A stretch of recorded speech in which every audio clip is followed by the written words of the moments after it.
Dans Malachie chapitre 3, ces deux versets que nous allons lire, 17 à 18, voilà ce que le Seigneur dit dans ce texte. « Ils seront à moi, dit l'Éternel, ils m'appartiendront au jour que je prépare. J'aurai compassion d'eux, comme un homme a compassion de son fils. »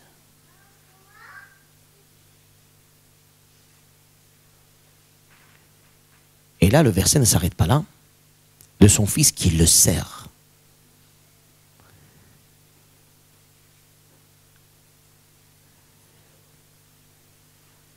Et verset 18, et vous verrez,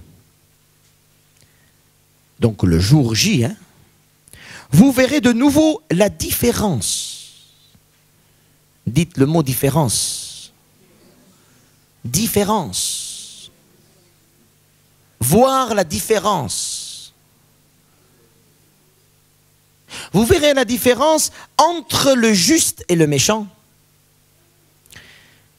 Entre celui qui sert Dieu et celui qui ne sert pas Dieu. Dieu aura compassion. Dieu aurait dans ce texte un accueil à celui qui le sert.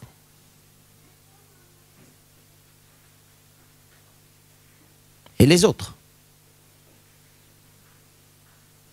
Est-ce que vous voyez ici une grave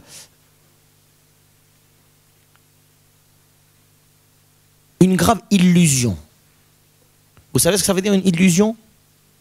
C'est-à-dire on croit à quelque chose mais en fait c'est pas ça. Le texte ne dit pas Dieu aura compassion de ceux qui viennent à l'église. Le contexte est clair dans ce texte, hein, quand vous lisez chapitre 3 par exemple, Dieu parle de la fin des temps, je veux dire au jugement dernier. Nous sommes au contexte du jugement dernier, de ce que Dieu va faire à la fin du jour, à la fin de tout, en fait au jugement.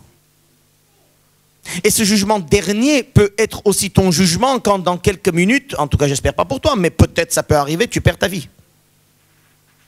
Le jugement dernier, entre le jugement dernier et maintenant, pour toi et pour moi, il n'y a rien qui sépare, juste un souffle. Dieu reprend le souffle et pour toi c'est le jugement dernier après.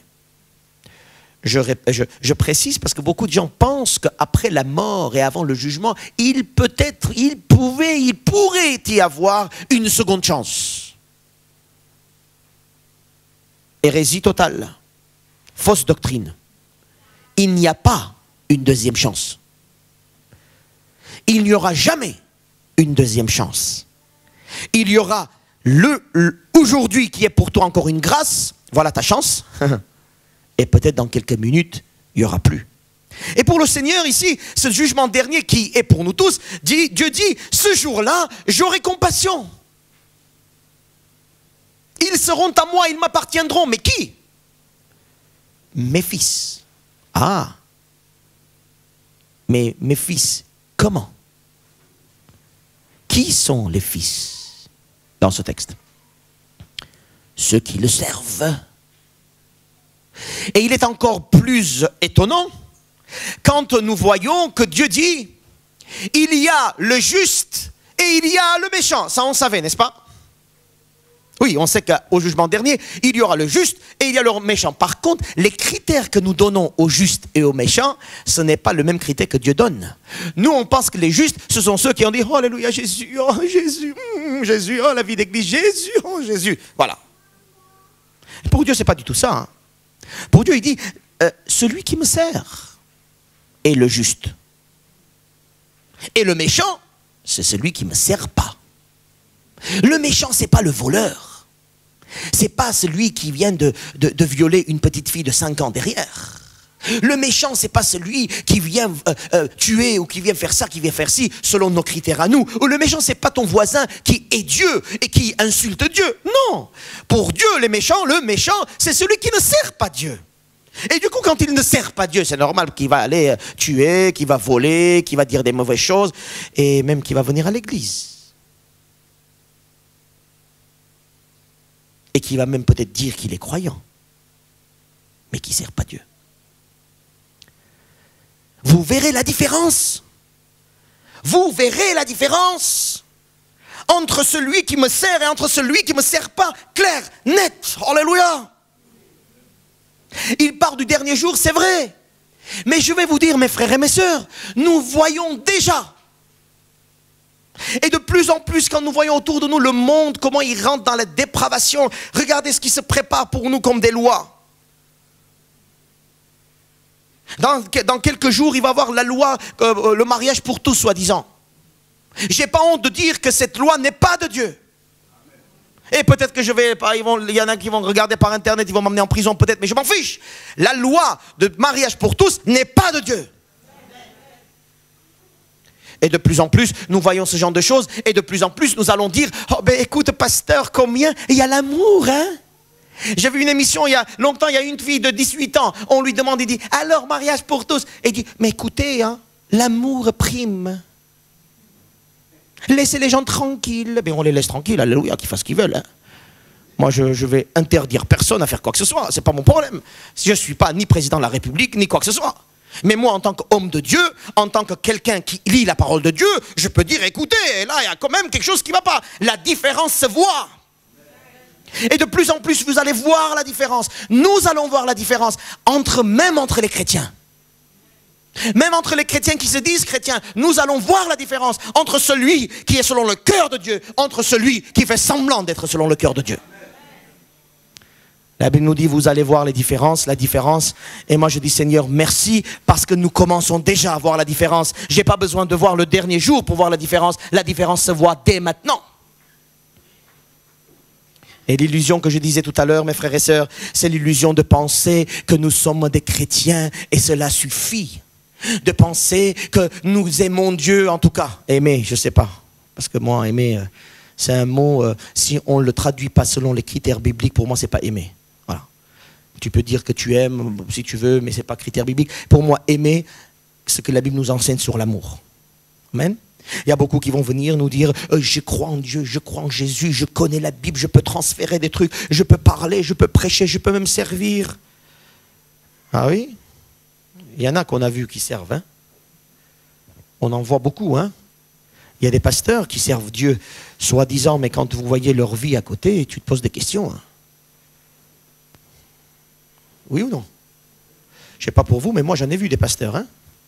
Je parle des pasteurs, je ne parle pas des chrétiens d'église pour que les gens ne disent pas, oui, tu es en train d'insinuer un tel ou un tel. Alléluia, qu'est-ce qui se passe? Gloire à Dieu. Voilà. Alléluia. Merci pour les signes. Allez, mes frères et sœurs, voilà, ça arrive. Hein. Alors, vous me dites s'il y a le zip aussi parfois qui est ouvert. N'ayez pas honte du tout, il n'y a pas de problème. Ça montre que nous sommes dans le Seigneur. Alléluia. Et ça ne me gêne aucunement. Alléluia. Merci. Bon, voilà, c'est réglé, comme ça votre attention n'est plus sur moi. Votre attention, c'est sur le Seigneur. Alléluia. Gloire à Dieu. Alléluia. Alors, je ne parle pas des chrétiens qui disent qu'ils servent. Je parle des pasteurs. Je parle des personnes qui, soi-disant, servent Dieu. Mes frères et sœurs, comme Jésus a dit, nous allons lire quelques textes tout à l'heure, le fruit se voit. La différence se voit. Oui, les derniers jours, la différence va se voir entre un vrai serviteur de Dieu et un faux serviteur, si vous voulez.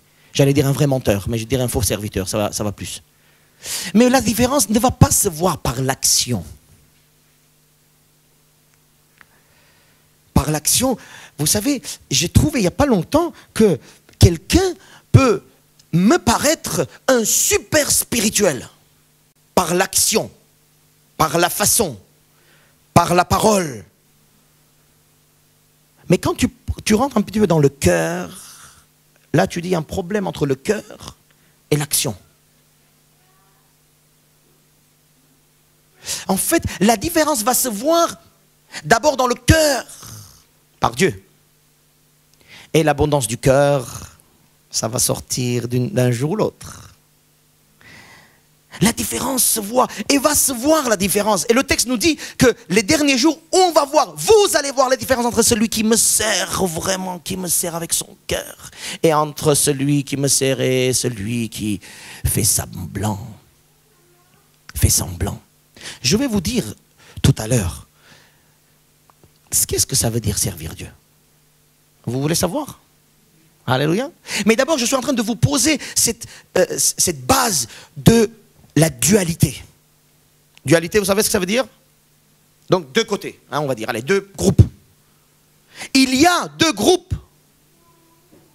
La différence de celui qui aime Dieu de tout son cœur et qui le serve, et celui qui, voilà, mettez la liste que vous voulez, qui vient à l'église, qui fait semblant, qui voilà, ou qui s'en fiche parfois aussi. Hein. Il y a des gens qui nous disent, je suis croyant mais pas pratiquant. Qu'est-ce que cela veut dire déjà? Pour moi, je ne comprends pas ça. Je ne peux pas être croyant et pas pratiquant. Je ne peux pas aller à l'église et ne pas vivre la puissance de Dieu. Je ne peux pas lire la Bible et vivre la parole du Seigneur. Je ne peux pas. C'est comme si tu dis, je suis croyant mais pas pratiquant. Amen. La différence se voit. Et je vais vous dire quelque chose, mes frères et sœurs. Plus, nous avons vu à la formation vendredi soir, plus nous mettons l'accent sur la vérité de l'évangile, plus la différence va se voir. Plus la lumière est là, avec la vérité totale, claire, telle qu'elle est. Juste à côté, tu vas voir quelques petites défaillances, puisque la vérité de l'évangile va faire en sorte que nous allons voir les faux raisonnements autour de l'évangile. Alléluia. Vous me suivez? La différence va se voir. Allez avec moi dans Matthieu. Donc, dès quelques pages comme ça, on tourne là dans le Nouveau Testament, Matthieu 10.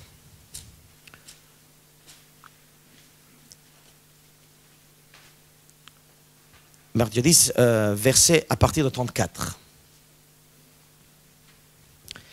Là, c'est Jésus qui parle. Qu'est-ce que Jésus nous dit? Vous y êtes? Ne croyez pas que je sois venu apporter la paix sur la terre. Ah bon? Eh bien non. Je ne suis pas venu apporter la paix sur la terre. Mais je suis venu apporter l'épée sur la terre. Oh oui, ce verset est aimé par plusieurs d'autres religions, hein, en nous disant que Jésus, en fin de compte, il n'est pas venu donner la paix. C'est une religion de tuer les chrétiens. Hein.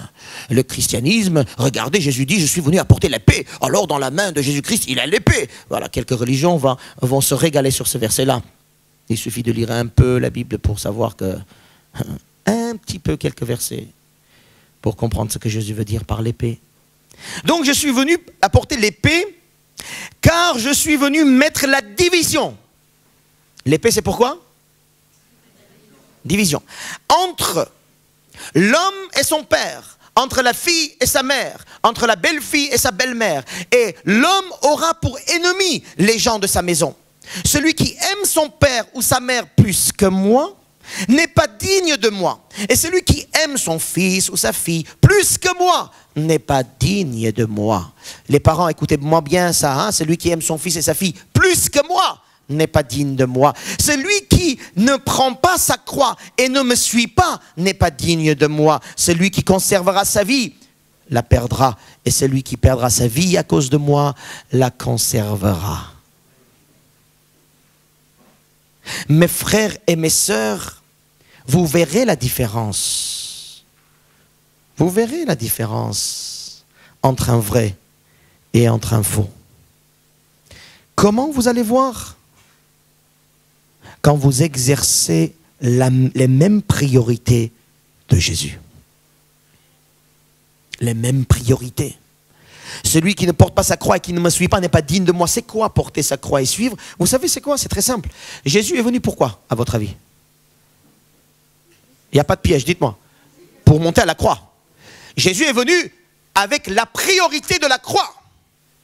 On est venu pour lui dire, non, ne monte pas sur la croix, ne fais pas ci, ne fais pas ça. Et Jésus disait, arrière de moi, Satan, j'ai une priorité, c'est de porter ma croix. Porter la croix, mes frères et sœurs, quand on dit il faut que tu portes ta croix, vous savez c'est quoi? C'est il faut que tu aies les mêmes priorités de Jésus-Christ. Celui qui n'a pas les mêmes priorités de Jésus-Christ n'est pas digne de Jésus-Christ. Voilà le texte. Et voilà l'illusion de beaucoup de chrétiens qui pensent qu'ils sont chrétiens, mais ils ne portent pas les mêmes priorités de Jésus et la différence va se voir. Et ça se voit. Parfois, moi, en tant que pasteur, je vois maintenant. De plus en plus, je vois dans la vie des chrétiens qui est un vrai et qui est un faux. Ça se voit de plus en plus. Pourquoi? Parce que de plus en plus, la parole de l'évangile est prêchée. De plus en plus, la lumière de l'évangile est là. De plus en plus, il y a la rigidité et j'ai oublié le mot. Hein, le mot qui sépare, la division. De plus en plus, l'épée du Seigneur, c'est pas l'épée de Jésus, c'est pas l'épée en fer hein, ou en aluminium. Hein. L'épée de Jésus, c'est l'épée de l'esprit. Hein. Il suffit de lire la Bible pour comprendre de quoi il parle. Hein. Alléluia.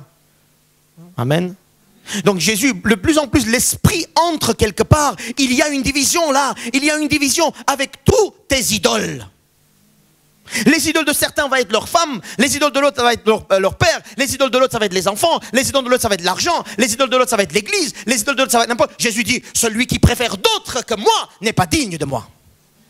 La division se voit, la séparation, la différence se voit de plus en plus.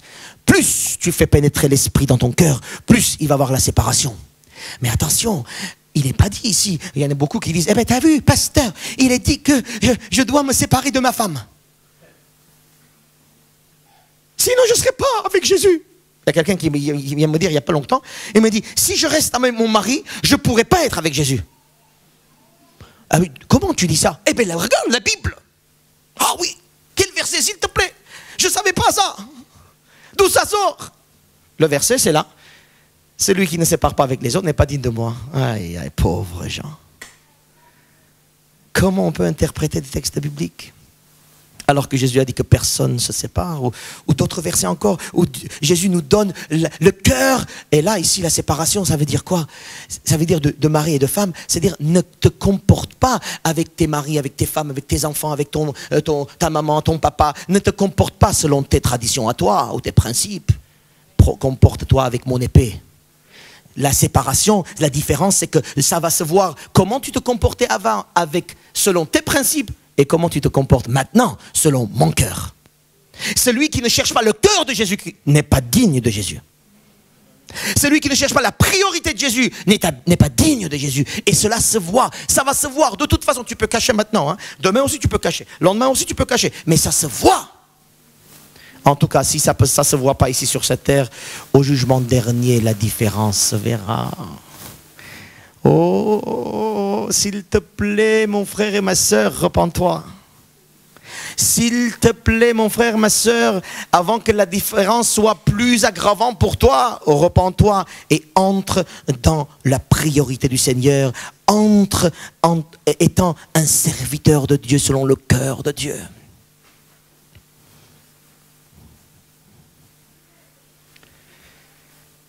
Alléluia. On réfléchit un peu. La différence, la Bible nous dit, nous avons lu, vous verrez la différence entre un méchant et un juste. Ça veut dire, vous savez, quand Jésus dit, je suis venu apporter, en fait, il est la réponse à cette prophétie de Malachie. Malachie dit, le dernier jour, vous allez voir, et le dernier jour a commencé, je vous assure, quand Jésus est venu sur cette terre. Le jugement dernier, ce n'est pas dans 10 ans ou 20 ans, dans 40 ans, selon les statistiques de quelques hérésies. Et d'ailleurs, à la fin de cette année, hein, nous aurons la fin du monde. Hein. Vous saviez ça? Le 21 décembre 2012. Alléluia. Je vous propose de faire ce jour-là un grand événement d'évangélisation. Qu'est-ce que vous voulez? Je ne sais pas quel jour c'est. On va en parler. Ce jour-là, on va tous sortir à la rue. On va dire, la fin du monde, la fin du monde, repentez-vous. Peut-être que les gens vont se repentir ce jour-là. Après, on va le dire le 22 décembre, on va leur dire, nanana, on vous a eu. Le jugement dernier, ce n'est pas une date. Une date, le jugement dernier, ça a commencé quand Jésus est venu sur cette terre parce qu'il est venu apporter justement cette différence, cette séparation. Et nous, dans nos églises, et nous les chrétiens, et nous, on pense qu'être chrétien, c'est venir à l'église. C'est dire, oh, c'est de faire semblant, tout en gardant les autres dieux dans notre vie. On ose croire Dieu. La différence se verra. Alléluia. Vous verrez la différence. Mes frères et sœurs. Je me pose la question suivante. Et moi, je suis dans quel camp là, Seigneur? Je suis dans le camp des méchants là? Peut-être vous allez dire, ah non, pasteur, quand même. Oh, je ne sais pas. Je me pose la question, est-ce que je suis dans les camps méchants? Est-ce que je sers Dieu avec la priorité de Jésus? Est-ce que je sers Dieu pour remplir mon temps? Ou est-ce que je sers Dieu juste parce que je suis pasteur? Il faut que je sers Dieu. Hein? Voilà, le pasteur m'a donné une mission, je suis responsable d'un comité, j'ai une responsabilité à faire, bon je dois le faire. Hein? Écoute, il faut que j'aille à l'église ce matin. C'est moi de l'accueil hein, ce matin. C'est moi qui fais l'accueil devant la porte. Si je ne vais pas... ça ne se fait pas. Après, le pasteur va me faire une remarque. Après, un tel va me regarder à travers. Voyez. Et on vient, on fait notre service, balayer, n'importe, servir, évangélisation, prêcher, jouer, n'importe. On vient avec quel cœur? Moi, le dimanche matin, je me pose la question, avec quel cœur tu descends en bas, monsieur le pasteur?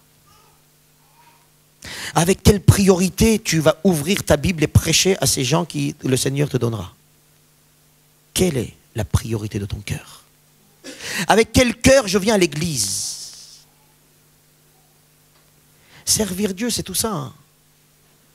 Parce que je peux être dans l'illusion en croyant que je sers Dieu. Alléluia. Avec quel cœur je chante des louanges ce matin? Les chants sont mettre ensemble là, ici. Avec quel cœur je chante? Avec un cœur de priorité d'aimer Dieu? Ou avec un cœur parce qu'il faut chanter, c'est le moment de chanson. Hein? Allez, on chante un peu. Pasteur, c'est un peu long, allez. On est venu pour écouter un message, on n'est pas venu pour chanter. Il y en a qui viennent comme ça aussi. Hein? J'ai découvert quelqu'un est venu, il vient un peu en retard exprès parce qu'il n'aime pas chanter. Parce qu'il vient juste pour écouter le message parce que ça lui fait du bien. Gloire à Dieu. Au moins c'est clair, au moins la personne dit. D'autres vont venir à l'église en regardant comment l'autre il est habillé. Est-ce que le pasteur aujourd'hui était dans l'onction ou pas? Nous allons voir ça. Hein? Et d'autres encore, je pense que ça arrive aussi parmi vous quand le pasteur n'est pas là. Dès que vous arrivez, oh, le pasteur n'est pas là. Qui va encore prêcher? Oh. Hein? Alléluia. Quel cœur on vient, on sert Dieu. Hein? Alors que pendant le chant, la louange, tu dis, oh, alléluia, Seigneur au milieu de nous. Quoi? Et tu regardes celui qui prêche? Je me pose des vraies questions. Alors, mes frères et sœurs, voilà les questionnements que nous, soi-disant des serviteurs de Dieu, on peut se poser quand même. Ce n'est pas acquis, hein? Tous les jours, j'entre dans le service. Tous les jours, j'entre dans la priorité du Seigneur. Tous les jours, je revais la puissance de Dieu. Sinon, ça ne va pas tout seul. Hein? Amen. Amen. Quand tu te réveilles le matin, ce n'est pas tout seul. Alléluia, amen aujourd'hui, Seigneur. Non, c'est rare. Ça arrive, hein? Mais c'est rare. Tu penses à ta fille, tu penses à ton mari, tu penses à ta banque, tu penses à ton travail. Et tu penses à ci, et tu penses à ça. Et là, le cœur n'est pas au Seigneur. La différence se voit. Je voudrais que la différence se voit dans nos vies. Moi, ma prédication, ce n'est pas pour jugement, quoi que ce soit. Nous sommes tous dans la même barque. Hein? Alléluia. On est tous quelque part. La différence, ce n'est pas ça. Hein? Alléluia. Mais il faut que ça se voit. Il faut que toi, tu vois la différence. Là, la priorité de Dieu n'est pas dans mon cœur. Là, la croix de Jésus, je ne le prends pas sur moi. Là, je préfère autre chose que la parole de Dieu. Ah oui, dites-le vous, hein, de temps en temps. Hein, quand vous entrez dans une déviance, dites-vous, oh, écoute-moi bien, tutoie toi-même. Je suis en train de préférer un autre Dieu que Jésus-Christ. Et l'autre Dieu, c'est ça, c'est ça, c'est ça, nomme-le. Alléluia. Que ça soit vrai, que ça soit réel, que vous puissiez dire, écoute, tu sais quoi, mon pasteur, j'aime plus mon mari, j'aime un autre. Mais ne viens pas me dire, pasteur, prie pour notre couple. Non, non, non, non, non. La différence se voit. Hein. Et je vais vous dire, peut-être là, tu te fous de moi ou de notre, mais sache que ça va se voir. Quelques années après, quelques mois après, on va voir qu'en fait, tu n'aimais pas ton mari depuis, oh là. Et à côté, tu as décoré tout ça par les choses spirituelles, parce que nous venons à l'église, ça ne se dit pas ça. Il faut qu'on dise autrement les choses. Alléluia. Vous me suivez? La différence se voit, et ça va se voir, je vous dis, je vous assure, ça va se voir. Et dans les petites églises, ça se voit encore plus. Hein. Pourquoi dans les petites églises, ça se voit tous? Parce qu'on est tous affichés. On se connaît, hein? Là, on sait qui n'est pas là aujourd'hui. Hein? Quelqu'un qui vient, qui tire une... Hein? Qui vient avec tristesse, on va dire, ça va se voir. Mais quand on est 2000, ah ben, y en a qui vont se cacher derrière. Hein? Ça m'est arrivé, même ici, des personnes qui sont venues qui se cachaient derrière des grandes personnes comme Getty. Comme ça. Et moi, je sais pourquoi ils se cachent derrière. Eh bien, je pense parfois, je fais ça, à votre avis, pourquoi? Pour le voir. La différence, ça se voit. Et ça va se voir. Mais ce n'est pas pour condamner qui que ce soit. Au contraire. C'est pour dire, mais reconnais tes erreurs, reconnais tes fautes et accepte le Seigneur, accepte le pardon, rentre dans la louange, accepte ce que le Seigneur te donne, vas-y, entre. Parce que je vais vous dire, le dernier jour n'est pas encore là. Je veux dire, on ne perd pas notre vie encore, en tout cas là, à cet instant-là. Il y a encore une bonté de l'Éternel qui se renouvelle pour chacun d'entre nous. Alléluia ou pas? Amen ou pas?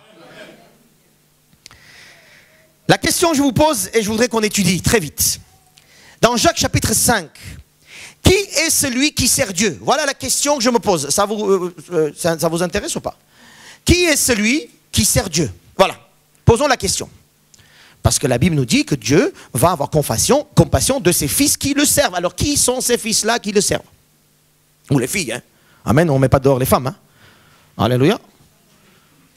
Les femmes, là, il fallait que vous disiez un grand amen. Hein? Amen. Ah, les femmes, on ne met pas dehors, hein, on est bien d'accord. Qui est celui qui aime Dieu? C'est un verset assez long, je veux dire, c'est un texte assez long. Lisons ensemble, donc à partir de verset, donc chapitre 5, verset 7. Je vais prendre mon temps pour lire.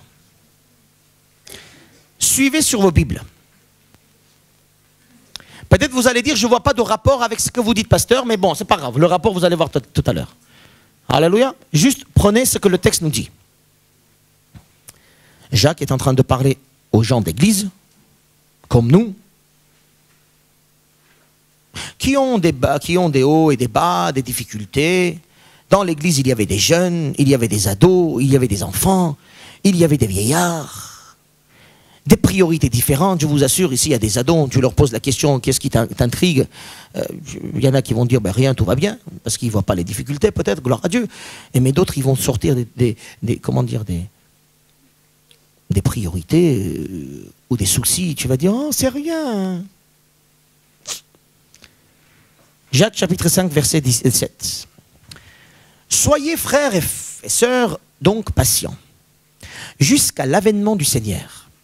Voici, le laboureur attend le précieux fruit de la terre, prenant patience à son égard, jusqu'à ce qu'il ait reçu les pluies de la première et de l'arrière-saison. Vous aussi, soyez patients, affermissez vos cœurs, car l'avènement du Seigneur est proche. Ne vous plaignez pas les uns des autres. Frères, sœurs aussi, hein, là je rajoute là, afin que vous ne soyez pas jugés. Voici le juge est à la porte. Prenez, mes frères et mes sœurs, pour modèle de souffrance et de patience les prophètes qui ont parlé au nom du Seigneur. Voici, nous disons bienheureux ceux qui ont souffert patiemment. Vous avez entendu parler de la patience de Job. Et vous avez vu la fin que le Seigneur lui accorda. Car le Seigneur est plein de miséricorde et de compassion. Alléluia. Avant toute chose, mes frères et mes sœurs, ne jurez ni par le ciel, ni par la terre, ni par aucun autre serment, mais que votre oui soit oui, et que votre non soit non, ô Seigneur. Afin que vous ne tombiez pas dans le jugement. Quelqu'un parmi vous est-il malade? Ou est-il dans la souffrance? Qu'il prie. Quelqu'un est-il dans la joie? Qu'il chante des cantiques. Quelqu'un parmi vous est-il malade? Qu'il appelle les anciens de l'église et que les anciens prient pour lui en loignant d'huile au nom du Seigneur. La prière de la foi sauvera le malade et le Seigneur le relèvera. Et s'il a commis des péchés, il lui sera pardonné. Je continue. Confessez donc vos péchés les uns aux autres et priez les uns pour les autres afin que vous soyez guéris. La prière agissante du juste a une grande efficacité. Élie était un homme comme nous, de la même nature que nous. Il pria avec instance pour qu'il ne pleuve, et il ne tomba point de pluie sur la terre pendant 3 ans et 6 mois. Puis il pria de nouveau, et le soleil donna de la pluie, et la terre produisit son fruit. Mes frères et mes sœurs, si quelqu'un parmi vous s'est égaré loin de la vérité et qu'un autre l'y ramène, qu'il sache que celui qui ramènera un pécheur de la voie où il s'était égaré sauvera une âme de la mort et couvrira une multitude de péchés.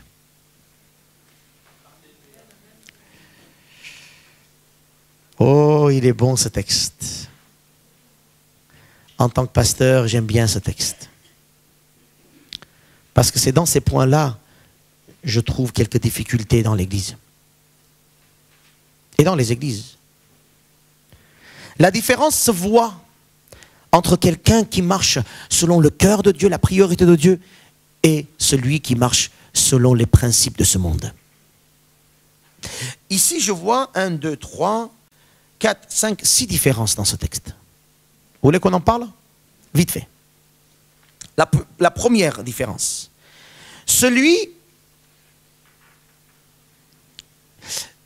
qui attend le Seigneur, l'avènement du Seigneur, avec patience et avec force. Qui est le vrai serviteur? C'est d'abord celui qui attend le Seigneur avec patience, en supportant les choses. En supportant les choses. Je répète, en supportant les choses avec patience. Un vrai serviteur, c'est celui qui attend le retour de son maître avant toute autre chose. Regarde dans ton cœur, est-ce que c'est le cas? La différence va se voir sur ce point d'abord. Ou est-ce que tu es tellement pris que tu oublies le retour? Et tu veux ranger des choses et arranger des choses dans ta vie juste pour avoir un peu moins de problèmes, soi-disant, entre guillemets. Celui qui aime Dieu, versets 7 et 8 par exemple, nous le dit, c'est celui qui attend avec patience, en supportant les difficultés et les épreuves. Notez-le, hein, parce que votre chair n'aime pas du tout ce que je dis. Personne au fond de vous, s'il n'est pas de l'esprit, ne dira Amen, pasteur. C'est parce qu'on n'aime pas ça. Supporter. Attendre. On veut tout de suite. Tout. Attendre? Non. Mais le vrai serviteur, il attend le maître avant toute autre chose. C'est le critère à ce que toi et moi, nous puissions se mettre devant le Seigneur et dire, alors, est-ce que je t'attends aujourd'hui, Seigneur? Je vous assure, si vraiment vous croyez à ça, si vraiment vous croyez à ça, juste à ce point, j'en ai encore d'autres derrière, si nous croyons juste à ça, notre vie va changer. Parce que nous allons nous comporter autrement. Le Seigneur va venir tout à l'heure. Oui ou non? Mais je vais dire autrement les choses. Je m'en fiche ce qu'il vient de me dire. Hein. T'as vu, pasteur, ce qu'il m'a dit? Oh, je peux pas. Mais le Seigneur va venir tout à l'heure. Lève les yeux, regarde, ça se trouve, il est en train de descendre. Regarde-le derrière le nuage, là, peut-être là-bas, là, il est là. Ouais. Ça va. Et alors? Et alors? Il arrive. 2 fois dans ce texte. Il part du retour. N'est-ce pas? La différence se voit dans ce comportement d'attente. Alléluia. D'attente du Seigneur, hein, pas d'attente de la fin du mois hein, pour le salaire. Attention. Hein. C'était juste pour préciser les choses. Nous attendons tous des choses. Hein. Alléluia. Merci. C'est que la vie continue. Il y en a qui attendent des enfants là, enceintes dans la salle, que je ne sais pas encore. Ah, bon, voilà. Nous attendons en tout cas des choses. J'espère que vous attendiez d'autres choses hein, aussi. Deuxième, celui qui est le vrai serviteur, regardez verset 10-11, c'est celui qui a comme modèle les personnages de la Bible. Qui a comme modèle les prophètes. C'est celui qui a comme modèle le Christ. Celui qui attend le Seigneur, en tout cas celui qui est serviteur, ça se voit dans la façon à ce qu'il veut atteindre. Tu veux atteindre qui? Tu veux ressembler à qui? Voilà la question. Hein?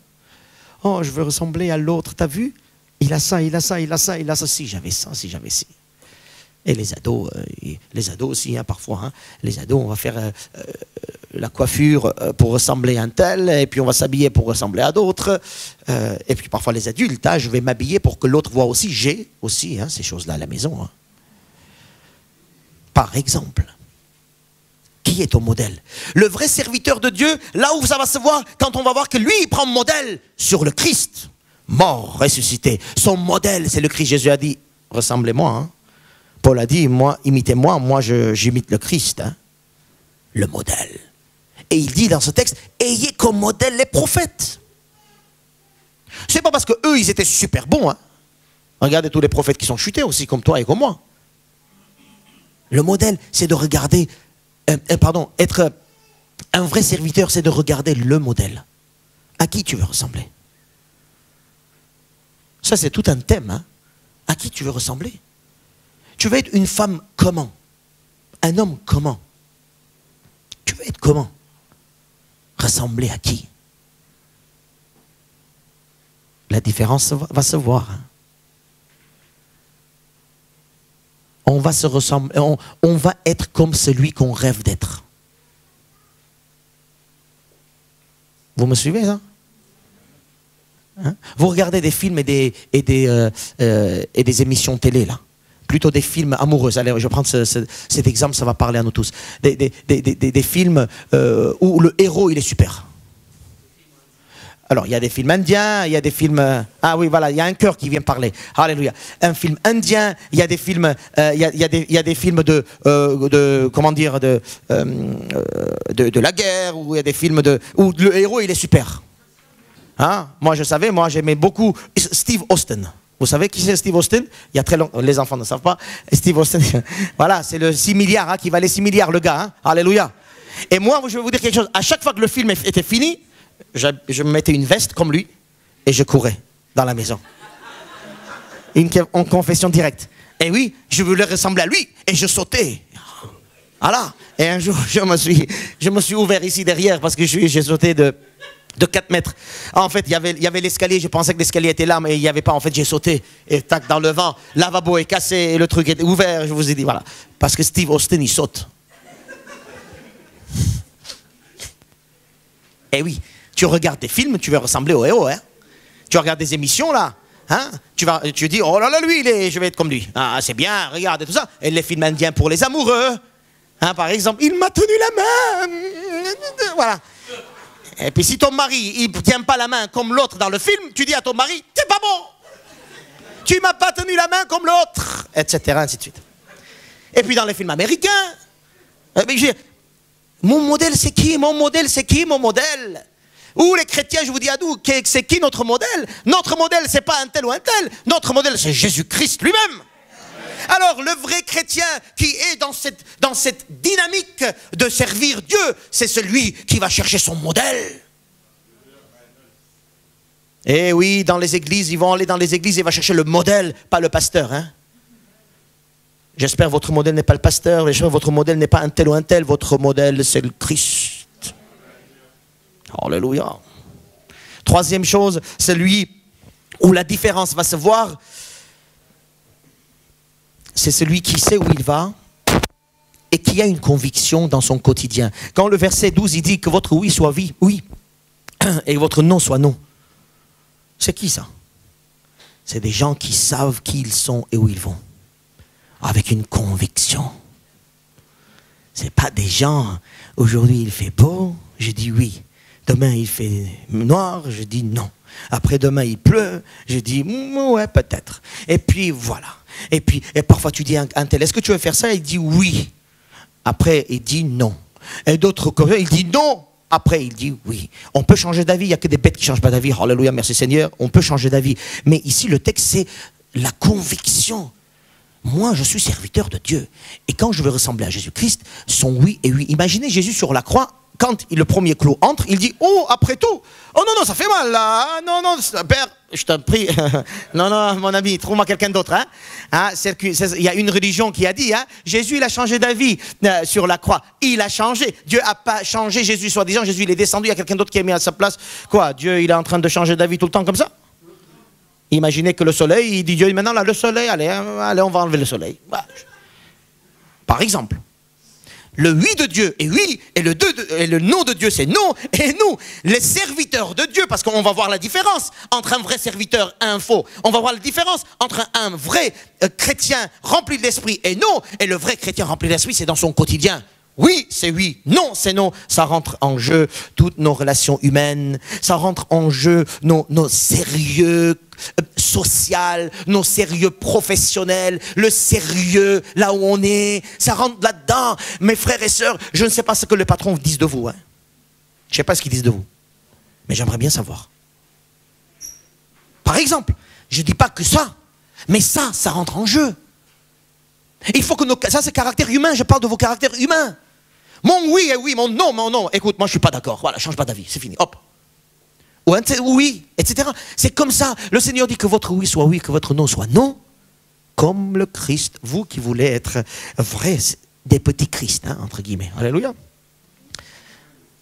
Parce qu'un vrai serviteur de Dieu, c'est un petit Christ. Et Jésus, il n'a pas dit oui à tout. Hein. N'allez pas me dire, ouais, mais quel genre de chrétien tu es?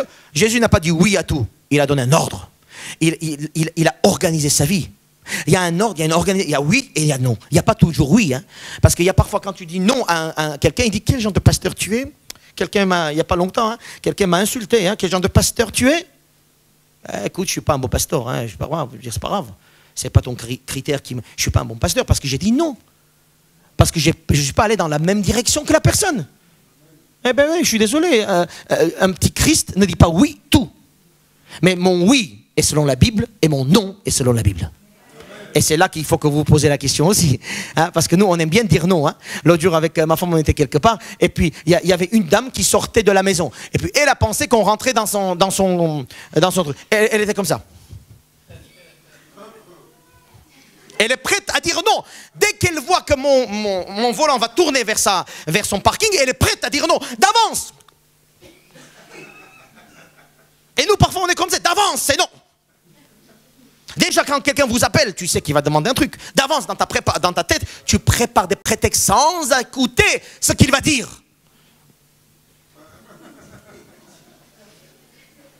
Mon oui est oui, mon non est non, selon la parole de Dieu. Oui, et tout ce qui vient après, dit Jésus, vient du diable. Et le chrétien, le vrai, parce que maintenant on peut dire le vrai ou pas? Ça se voit la différence. Hein? Un vrai chrétien qui voit la différence, c'est celui qui est oui, qui est non, qui est rigide, qui sait ce qui se passe, qui sait où il va. Selon la parole. Et s'il ne sait pas, il pose des questions. Moi, il y a sur pas mal de choses, je ne sais pas. Nous avions notre pastoral là, la semaine dernière, et sur un thème pastoral, je n'avais pas mon idée sûre. Et je demandais à un pasteur, je dis, viens, comment tu fais toi dans ces affaires-là? Je pose la question, je ne suis pas bête. Hein? Il y a des choses, je ne sais pas, alléluia. Et je demande d'avis. Après ce qu'il m'a dit, j'ouvre la Bible et je dis, on va voir. Il faut savoir, c'est pas oui, c'est pas non. Hein. Mais quand je suis convaincu sur un point, selon la Bible, pas selon mes caractères et ma culture, attention, selon la parole de Dieu, là je dirais oui, là je dirais non. Amen. Mais il faut se former. L'autre jour, il y avait un thème, je dis, écoutez, moi là-dessus, je n'ai pas pris ma décision. C'est ni oui ni non, mais je suis en train de. Il faut que je trouve une décision. Oui ou non. Mais tant que je ne sais pas, je cherche, je feuillette, je regarde, je me documente, je regarde ce que c'est. Alléluia ou pas? Amen.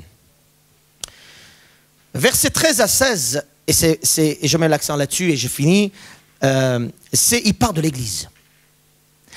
Quand il dit quelqu'un parmi vous est dans la souffrance, qu'il prie, qui est dans la joie, qu'il prie, qui est malade, qu'il prie, etc., qui va voir les anciens, etc., qu'est-ce qu'il est en train de dire? Un vrai serviteur de Dieu, sa place est dans l'Église.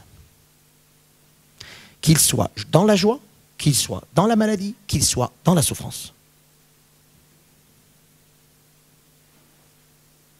Un vrai chrétien, un vrai serviteur de Dieu, sa place est dans l'Église.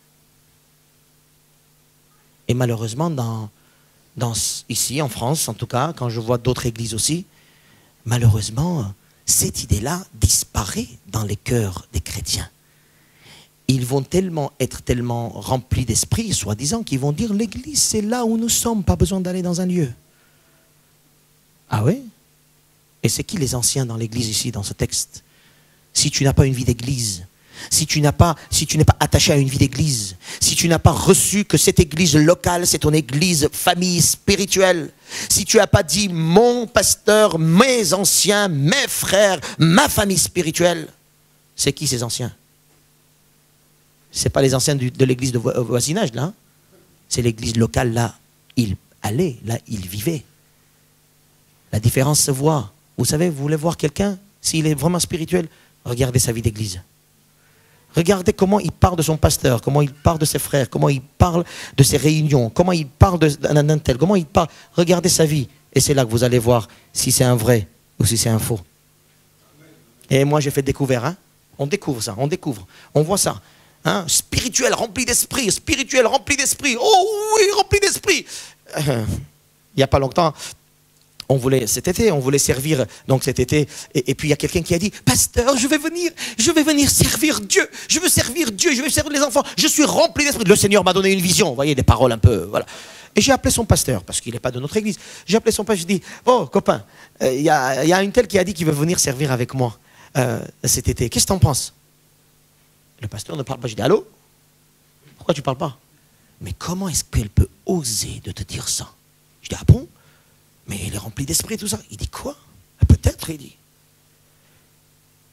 Elle est en pleine séparation, en plein de guerre, de conflit, et avec sa famille, et avec son église. Comment elle peut oser de venir te dire des choses spirituelles? Vous comprenez, mes frères et sœurs? C'est la vie de l'église qui va déterminer. Si je n'arrive pas à me comporter fraternellement, rempli d'esprit avec toi et moi qui sont faibles encore dans la foi, on ne parle pas de le niveau spirituel là. Là, on parle de relation. Si je n'arrive pas à me comporter fraternellement avec toi, c'est que je n'arriverai jamais me comporter fraternellement avec qui que ce soit derrière. Alléluia. Et là, relisez le texte, hein, verset 13, verset à 16, verset 9 dans ce texte. La vie d'église, l'unité d'église, la soumission. Soumettez-vous. Quand il dit qu'il prie, les anciens prient pour lui, c'est que la personne a dit, je reconnais que vous êtes mes anciens, priez pour moi. Et quand quelqu'un dit, arrête de prier, moi je prie aussi, hein, de toute façon. Il n'y a pas longtemps, quelqu'un m'a dit, pas besoin d'imposer la main sur moi, parce que moi, je peux prier aussi, je m'impose moi-même les mains. Ça, c'est encore une nouveauté que je n'ai pas entendu. Apparemment, la personne, il s'impose lui-même les mains. Pourquoi pas? Je ne sais pas, c'est une nouvelle doctrine qui arrive, voilà. Tellement spirituelle, on n'a pas besoin des autres. Voilà. Ah, moi, je sais, moi, je connais. Moi, ça continue ta vie, il n'y a pas de problème. Il n'y a aucun problème. Hein. Vous voyez, mes frères et sœurs, la différence se voit par des choses très concrètes. Juste relation normale. Là, on ne parle pas de niveau spirituel. Hein. On parle de reconnaissance. On parle de dire, oui, Seigneur, il y a des choses qui ne vont pas dans ma vie, comme nous tous. Mais je les mets devant toi, Seigneur. Je mets aussi dans l'église pour que les autres prient pour moi, pour que je prie pour les autres, avec les autres, pour que je vive avec les autres et non pas... Vous comprenez? Alléluia. C'est comme ça que ça se voit aussi. Qui est celui, et qui est sur cette terre, qui arrive et qui arrivera dire en disant tout va très bien dans ma vie? Amen. Celui où la différence se voit aussi, mes frères et sœurs, regardez verset 16 à la fin, quand il dit confessez-vous vos péchés, et après il parle de la prière agissante du juste. Vous savez comment on peut voir si quelqu'un est vrai? Comment est-ce qu'il prie? Sa vie de prière. Qu'est-ce qu'il dit aussi dans sa prière? Comment il parle dans la prière? Tu veux voir quel genre de chrétien je suis? Viens voir comment je prie. Je ne dis pas combien de temps je prie, hein. Attention, on ne calcule pas avec Dieu. Hein. Aujourd'hui j'ai prié 1 heure, ça suffit. Non, comment je prie? Je ne dis pas qu'il ne faut pas prier 1 heure, hein, attention. La vie de prière. Élie était un homme comme nous, il dit, il a prié, 3 ans, plus de pluie. Il a prié, 3 ans, 6 mois, hop, après, pluie arrive. Et la Bible nous dit, il était comme nous, hein, Élie. Hein. Quelqu'un, un vrai chrétien, c'est quelqu'un qui veut être dans le camp de Jésus, c'est quelqu'un qui a la priorité de Jésus, comme je disais tout à l'heure. C'est quelqu'un qui se voit aussi dans sa façon de prier. Alléluia. Quand je vous dis parlons du foot, on est tous là, en tout cas ceux qui aiment, ils vont dire, ah, t'as vu PSG ce qu'il a fait, t'as vu l'autre qu'est-ce qu'il a fait, OM qu'est-ce qu'il a fait, tout ça, t'as vu et tout ça. On dit, ok, maintenant on va prier. Chut, silence. On ne parle plus. Et bien pourquoi? Ça ne t'intéresse pas les choses de Dieu? Ça se voit aussi la différence par là. Et oui, parce que moi je parle d'une chose que mon cœur est rempli. On est bien d'accord. À peine je te vois à la porte, tu dis, oh pasteur, j'ai un problème et tout ça. Tu vas parler de ton problème direct parce que ton cœur est rempli de ça. Si dans la prière, la personne ne prend pas le temps pour prier, pour élever le Seigneur et parler avec Dieu, c'est que son cœur n'est pas rempli de Dieu. Hein. On est bien d'accord. Hein. Alléluia. Et du coup, la différence se voit. La différence se voit. Amen. Et dernier point, allez, il faut que je dise, dernier point, quand on parle de verset 10, à partir du verset 19, tout ce que je vous ai dit, c'est dans la lecture de Jacques, là, hein, tous ces points-là, je répéterai. Et c'est lui qui cherche des âmes. Ça se voit, la différence se voit combien tu t'intéresses aux âmes perdues. Là, je ne parle pas de venir faire équipe d'évangélisation avec nous. D'ailleurs, la porte est ouverte pour ceux qui veulent évangéliser avec nous. 3 fois par semaine, il y a une équipe qui sort. Cette équipe, on voudrait étoffer. Donc venez. Par contre, l'idée, ce n'est pas de faire, encore une fois, c'est de comment je fais. Tu imagines, je ne sais pas, c'est ton tour d'évangélisation et tu viens dans ton cœur en disant, oh là là, encore je vais évangéliser. Bon, c'est mon tour. Hein. Si je ne fais pas, personne n'y va. Et du coup, ces gens-là, ils vont prier 2 fois plus pour que d'autres personnes viennent dans l'équipe. Hein. Comme ça, ils sont tranquilles.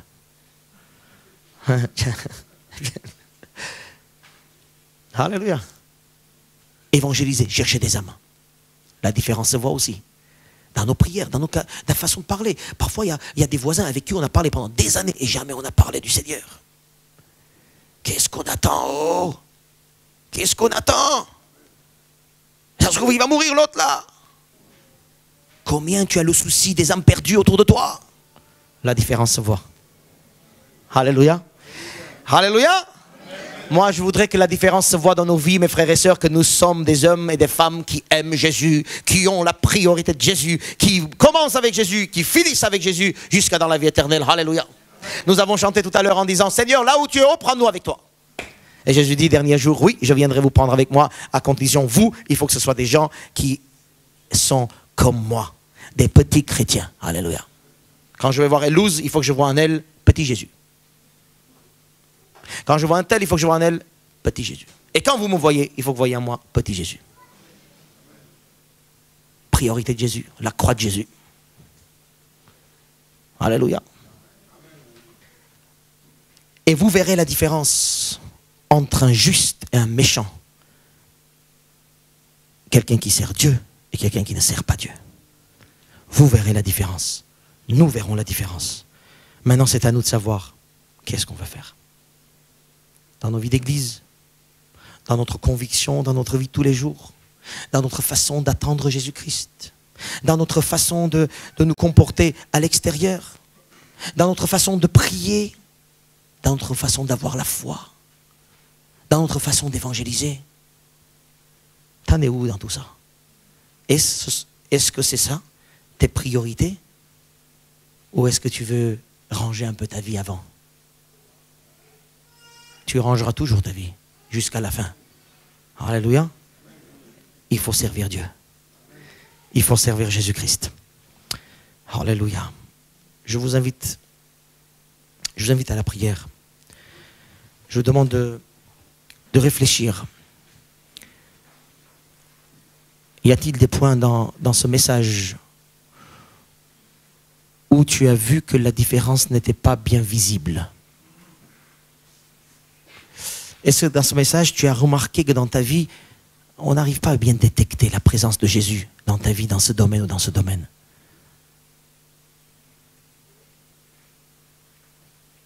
Est-ce que tu veux t'approcher au Seigneur et demander repentance? Est-ce que dans ta vie, il y a d'autres petits dieux où tu n'arrives pas à lâcher? Ou peut-être l'épée de Jésus-Christ n'est pas encore venue jusqu'à là pour diviser en toi les choses? Demande au Seigneur si tu veux bien, si c'est ça ta volonté. Si ta volonté, c'est que sa volonté se fasse en toi, demande-le. Demande-lui.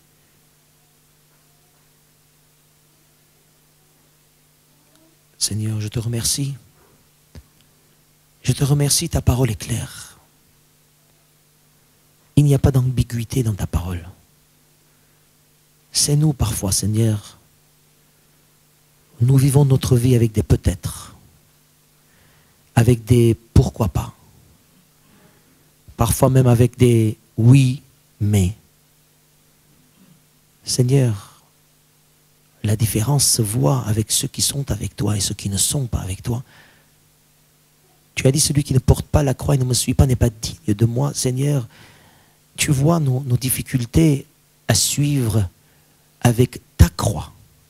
Ce n'est pas la nôtre qu'il faut porter, c'est la tienne. Tu vois la difficulté de porter ta croix. Alors Seigneur, viens par ton Saint-Esprit. Coule en nous, Seigneur. Purifie-nous, Seigneur. Alléluia, Jésus. Seigneur, nous voulons voir ta présence dans nos vies. Il faut que la différence, Seigneur, se voie devant toi déjà, en nous-mêmes, mais aussi devant ceux qui nous entourent. Seigneur Jésus, aide-moi, aide-nous, Seigneur, à marcher digne de cette parole que nous portons. Laissez, Seigneur, le Saint-Esprit purifier en nous, balayer en nous tous les dieux, tous ces petits dieux que nous avons fabriqués, qu'ils sont peut-être importants, mais qui ne sont pas Dieu. Tu es Dieu. Tu es le roi. C'est devant toi que je vais rendre compte, Seigneur. C'est devant toi que je vais vivre éternellement, ou loin de toi, Seigneur. Seigneur, il n'y a pas entre le ciel et l'enfer un autre lieu pour que nous puissions vivre entre deux à chaque fois. Il y a, Seigneur, ou l'éternité avec toi, ou la séparation éternelle, l'enfer. Donne-nous, Seigneur, et ton peuple dans le monde entier, et nous, dans notre Église, que nous soyons des hommes et des femmes cohérents avec le message que nous portons. Depuis des années, tu nous enseignes. Depuis des années, tu nous parles. Et tu vois encore des résidus de l'incrédulité, des résidus même de paganisme en nous, Seigneur. Alors viens prendre toute la place, Jésus. Oui, nous voulons te vivre dans nos vies au quotidien. Alléluia, Jésus. Celui ou celle qui veut vraiment demander à Jésus de l'aider, juste dans ce sens, lève la main, je vais prier pour lui. Celui ou celle qui veut vraiment aller dans ce sens. Alléluia, Jésus. Alléluia, Jésus. Alléluia, Jésus. Tu vois ces mains, Seigneur, tu vois ces cœurs qui reconnaissent qu'ils ont besoin de toi. Oh Jésus, toi tu viens maintenant. Maintenant tu viens les guérir. Maintenant tu viens les transformer. Maintenant tu leur donnes l'appui nécessaire pour qu'ils changent et qu'ils deviennent, Seigneur, comme toi tu veux dans leur quotidien. que ces 7 points, Seigneur, de différence soient visibles dans leur vie. Dès maintenant, commence cette œuvre. Merci car tu as déjà commencé depuis des années, depuis leur conversion. Mais parfois, Seigneur, ils tombent. Nous tombons. Maintenant, Seigneur, spécialement, une onction particulière ce matin sur chacun de ceux et celles, Seigneur, qui lèvent la main sincèrement, avec repentance et décision, Seigneur, de recadrer leur vie selon toi. La différence se voit. Et nous voulons voir dans cette église cette différence de l'onction de l'esprit entre une personne et une autre. Pas selon leur service, mais selon l'amour et selon la puissance de l'esprit qui est dans leur vie. Sois béni Jésus. Alléluia. Alléluia. Alléluia. Amen et amen.